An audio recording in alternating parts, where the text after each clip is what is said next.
Bueno, bienvenidos a todos. En esta ocasión vamos a complementar el último vídeo, el 5.5, que tendría relación con lo que estáis viendo en pantalla ahora mismo, ¿no? Aquí hicimos un programa que facilitaba el descomponer un movimiento en pequeños movimientos de servomotores, en este caso eran 2 servomotores, y sin hacer ningún tipo de parón en la placa, pues podíamos conseguir que el motor fuese a la posición que nosotros quisiéramos, cada uno de los servomotores que formasen parte de esto, a la velocidad que nosotros quisiéramos. Bueno, pues hay una manera muy sencilla de simplificar esto.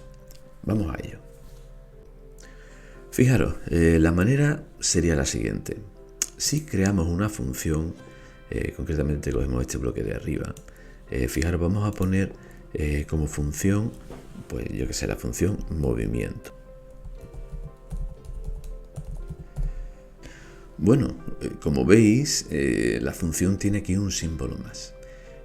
Para que se parezca a esto, lo máximo posible, e intentar usar este código de alguna forma para esta nueva práctica que estamos haciendo, voy a crear con este símbolo más directamente en la función las variables que nosotros sabemos que tenemos aquí.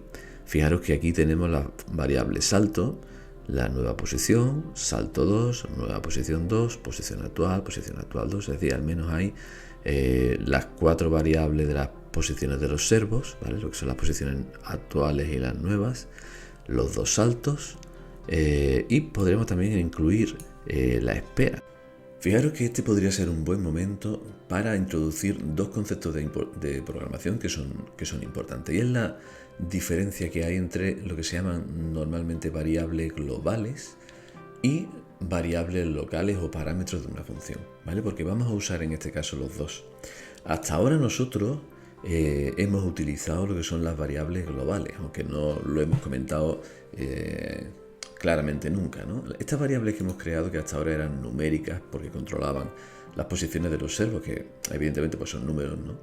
Tienen una serie de características. Las primeras características que podemos comentar así a grosso modo es que se usan para almacenar información sobre lo que nosotros queramos. En nuestro caso, nosotros estamos almacenando la información de la posición de los servomotores. Podemos acceder a ellas y modificarlas desde cualquier parte del programa. Esa es otra característica muy importante de una variable global. Y por tanto, si nosotros creamos funciones como aquí, y como hemos hecho hasta ahora, esas variables globales las podemos modificar desde esas funciones. Al darle al símbolo más hemos dicho que vamos a crear también variables, pero estas variables son variables locales o también conocidas como parámetros de la función. Fijaros que estas variables que vamos a crear ahora aquí solo existen y pueden ser usadas dentro de la función que la hemos creado. Ya no podemos acceder a ellas desde cualquier parte del programa, ¿vale? Solo desde la función. Se envía información a la función, y ahora veremos cómo, repasaremos esto al final, para que realice su trabajo. Y claro, estáis viendo ahí pues las dos posibilidades, cuándo es recomendable usar una y cuándo es recomendable usar otra. Bueno, pues normalmente se usan variables globales cuando, como hemos dicho antes, se necesita acceder a ellas desde diferentes partes del programa. Bueno, podría pensar uno, bueno, pues que a lo mejor me interesa siempre, ¿no? Quién sabe si lo voy a necesitar, ¿por qué no lo hago siempre entonces?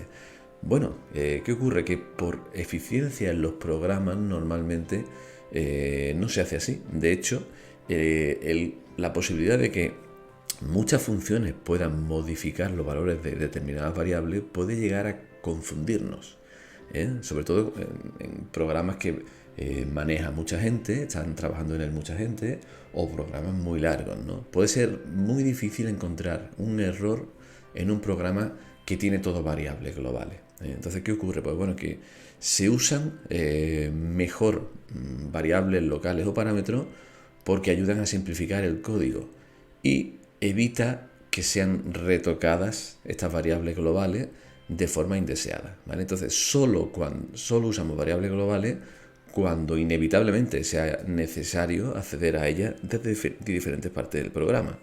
En nuestro caso, las posiciones de los servomotores sí que podemos hacer diversas funciones y que formen parte estas variables de estas funciones, ¿vale? Es decir, que bueno, podemos modificar posiciones del robot con diferentes funciones. Podemos que en función de la posición de los servomotores en un momento determinado, pues el robot haga algo, ¿vale? O que en función de un sensor, pues que se muevan las posiciones actuales hacia otra posición distinta. Entonces, todo esto nos interesa. La posición actual de los servomotores nos interesa como una variable absoluta. Y las variables locales o parámetros de la función van a ser las que nos van a ayudar a que la función realice la tarea que queremos que realice. Empezamos, por tanto, a crear las variables locales de la función movimiento. Vamos a llamar a la función movimiento pues bueno, a estas funciones que nosotros habíamos creado antes para mover de una posición a otra, y le voy a llamar igual que aquí, salto a la primera variable, pulso de nuevo el símbolo más, voy a llamarle nueva posición, la voy a llamar exactamente igual para poder aprovechar el código. Ahora veréis cómo lo vamos a aprovechar.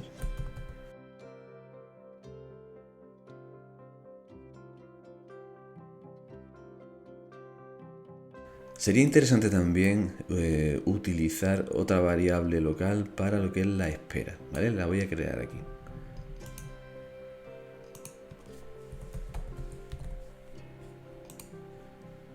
Pero, como habéis visto, no hemos utilizado las posiciones actuales, tanto del motor 1 como del motor 2, las vamos a generar desde aquí. Se llamarán exactamente igual también.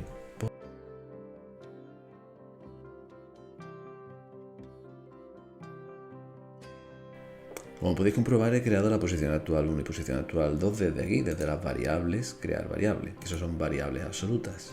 Cuando las creamos desde aquí, repito de nuevo, son variables locales o variables o parámetros de la función. ¿Cómo hago ahora para no tener que repetir de nuevo todo esto? ¿Vale? Fijaros todo lo que tuvimos que escribir ahí de bloques de código que arrastrar.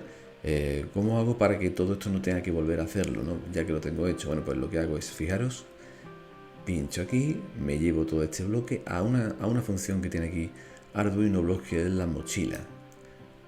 Lo vuelvo a poner en su sitio y fijaros lo que sucede ahora. Abro esta ventana completa y ahora en la mochila tengo todo eso que me he arrastrado hacia ella. Ya esto simplemente lo que vamos a hacer es, fijaros, guardo, puedo minimizar esto. En este otro programa lo que hago es volver a cargar y ya me aparece en la mochila todo eso, ¿vale? Lo voy a poner así en grande para que se pueda ver. Y todo este bloque de repetir ya lo tengo aquí. Es muy sencillo. De hecho, podría hacer lo mismo también con todo este bloque del inicio, ¿vale? Lo llevo ahí a la mochila, lo pongo de nuevo en su sitio y pues vuelvo a grabar. Al grabar y al actualizar aquí la página, fijaros cómo me tiene que salir aquí también, ¿vale? Y todo esto me lo voy a llevar al bloque de inicio. Ya tengo hecho lo mismo que tenía en el otro programa, ¿vale? Y no he tenido que volver a ponerlo todo. Es una manera muy útil que tiene Arduino Block, y bueno, páginas como Arduino Block también, Scratch y muchas páginas de este tipo tienen funciones parecidas. Entonces, bueno, ya queda esta función completa con variables locales y variables globales, que son estas de aquí. ¿Qué tendríamos que hacer ahora? Pues fijaros, si nos vamos a la lista de funciones, nos aparece la función en esta zona. Ahora, cada movimiento que nosotros queramos hacer, pues le tendremos que dar el valor del salto, de la nueva posición, del salto 2, de la nueva posición 2 y de la espera, ¿vale?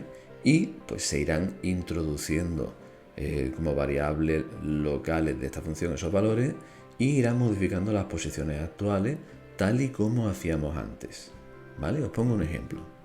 Este es el programa del vídeo anterior y le he puesto exactamente los mismos datos. Fijaros qué sencillo de colocar son ahora.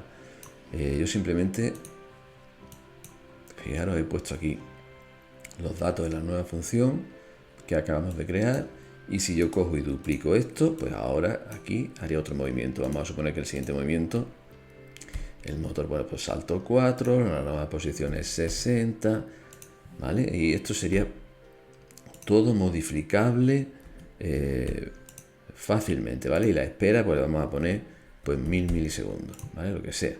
Entonces, ¿qué ocurre? Pues yo simplemente ahora voy duplicando movimientos, voy poniendo el valor de la nueva posición y de los saltos y la espera, ¿vale? Y entonces, bueno, pues simplemente de esa forma tan sencilla tenemos que ir analizando pues los movimientos que queremos que haga cada servo, a qué ángulo queremos que lleguen y en cuánto tiempo queremos que lleguen. Y pues sería muy sencillo pues que muchos servos se muevan a la vez hasta el sitio donde nosotros queremos y a velocidades diferentes.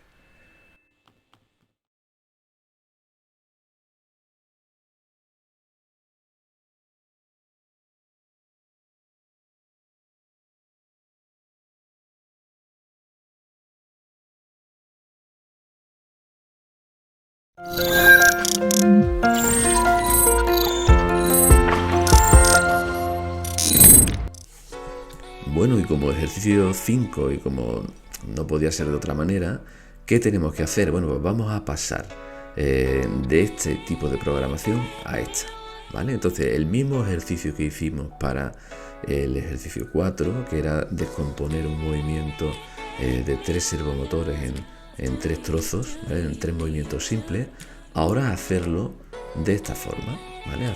Crear las variables de esta forma. Podéis copiar el bloque este grande en la mochila y traeroslo aquí fácilmente, tal y como he hecho yo. Y luego, bueno, tened cuidado porque a lo mejor hay que retocar alguna pequeña variable si no la habéis llamado igual aquí y aquí, ¿vale? Y ya está, poquita cosa más. Y probarlo pues con la placa, ¿de acuerdo? Y con los servomotores. A ver qué tal sale.